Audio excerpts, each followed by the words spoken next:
ધોધમાર વરસાદ છે। ભારે વરસાદને પગલે કોતરોમાં પાણીની પુષ્કળ આવક થઈ। પાણી ભરાતા કદવાલીથી ચોકવાડા ગામને જોડતો રસ્તો બ્લોક થયો। પાણીનો પ્રવાહ રસ્તા પર વહેતા સંપૂર્ણ વાહન વ્યવહાર ઠપ થયો।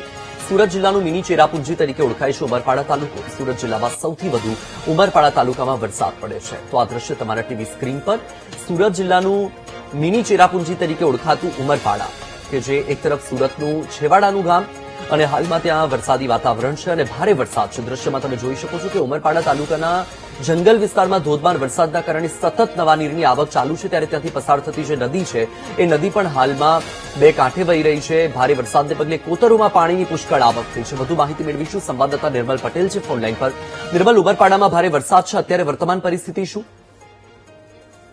કે હાલ જે ઉમરપાડામાં જે ભારે વરસાદ વરસ્યો છે તેના કારણે જે જંગલ વિસ્તારમાં વરસાદ પડ્યો છે તે પાણી સીધું રોડ પર આવી ચૂકી છે અને હાલ તો પાણીની આવક હજુ વધુ જ છે, કારણ કે ઉપર જે જંગલ વિસ્તાર છે એ વિસ્તારમાં વરસાદ વધુ હોવાને સતત ધોધમાર વરસાદ વરસી રહ્યો છે, જેના કારણે જે કોટરો છે કોટરોમાં ભારે પાણીની આવક જોવા મળી હતી।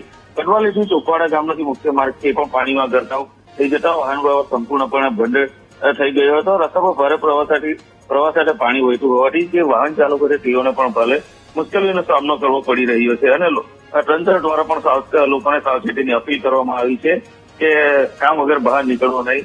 ખાસ કરીને જે ઉમરપાડા તાલુકો છે એ સુરત જિલ્લાનું મિની ચેરાપુંજી તરીકે ઓળખાય છે અને જિલ્લાનો સૌથી વધુ વરસાદ અહીં ઉમરપાડામાં જ પડતો હોવાથી આ ઉમરપાડા તરીકે ચેરાપુંજી તરીકે ઓળખાય છે। જી બિલકુલથી નિર્મલ, માહિતી બદલ આભાર। સમાચાર સુરતથી જ। ડાયમંડ સિટી સુરતમાં મેઘરાજાની તોફાની બેટિંગ જોવા